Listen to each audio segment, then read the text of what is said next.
I was standing with my back towards the bedroom door, and I felt something press into the back of my head, and I turned around, and it was Tim with a gun. My youngest son said to not yell at Mom, that's your wife, and then he went over and grabbed him and squeezed his hand so hard that he broke his hand. Physical abuse has always been present, pushing, shoving. There was a point where he had a knife at my neck one night, and it told me that you either deny God or you can go see him. Everything in his life was my fault, and somehow I took the burden.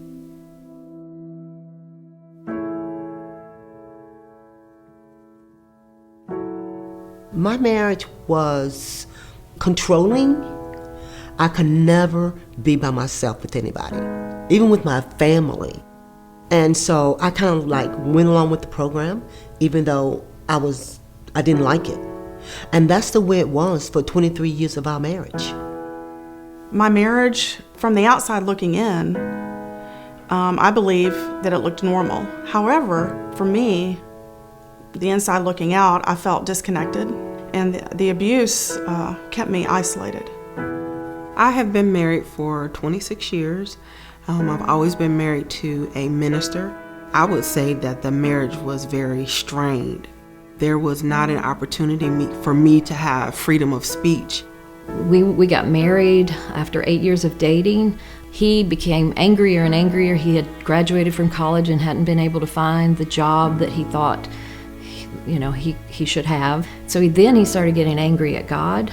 When I finally told him I couldn't take it anymore and I was going to leave, that was when the first violence occurred. And actually, women are in more danger when they decide to leave. I had told him I wanted a divorce, and he came in through the bedroom door, and I felt something press into the back of my head, and I turned around, and it was Tim with a gun. And he was demanding that I get down on my knees. And he told me that he was going to kill me, then he was going to kill himself. And I just, I refused. I told him, no, I'm not getting down on my knees. If you're going to shoot me, you're going to have to shoot me looking me in my eyes. And he pulled the trigger, and he shot me in the chest. After I was in the hospital, that is when I found out my ex history. He had actually murdered someone.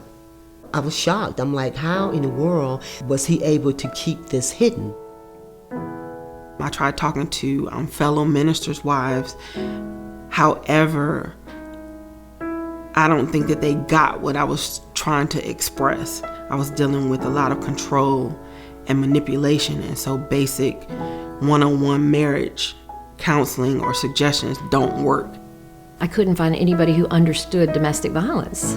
And it includes economic abuse, financial abuse, isolation. It was easier for me to identify that my children were hurt than it was for me to actually see that I was hurt, because somehow I thought that I had done something to be treated that way. My therapist suggested that I go to group therapy with Called to Peace Ministries, and that's where I really had an understanding that I was experiencing domestic violence. Somebody had told me about Joy, the woman behind the ministry of Called to Peace. And I thought, perhaps she could help me. It's impossible to get out without some help, without somebody who can actually see it with different eyes than you see it. And I saw all the obstacles that victims face, and I decided that if I ever got out, I would help other women. One thing that we do is we try to get truth in front of these folks. We will show them the power and control wheel. We talk to them, we teach them about the dynamics of abuse. The ministry reaches out to women who I feel are stuck, and they feel like they have no one to talk to. They have no one that they feel like they can trust. Over half of the couples that show up for marital counseling are experiencing domestic violence. It just doesn't come out in the counseling. I've found that in a lot of churches, they will focus on marital roles. They will tell a woman, you need to submit as long as he's not asking you to sin.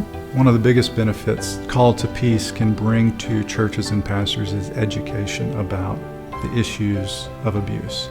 In many ways, it doesn't matter what theological differences we have. we can come together to care for those who have been abused, to care for those who have been oppressed. We want to be able to help people find stability, find safety. Safety is our number one priority for these ladies. Obviously, it takes money to do this, and we see so many folks that are in financial straits. We're trying to get them connected to resources so they can make that transition from crisis to stability. We are there to help bring them out of that valley and to help them realize that they are somebody, they're special, they were created for a purpose, and they don't have to live through the lifestyle that they're living through.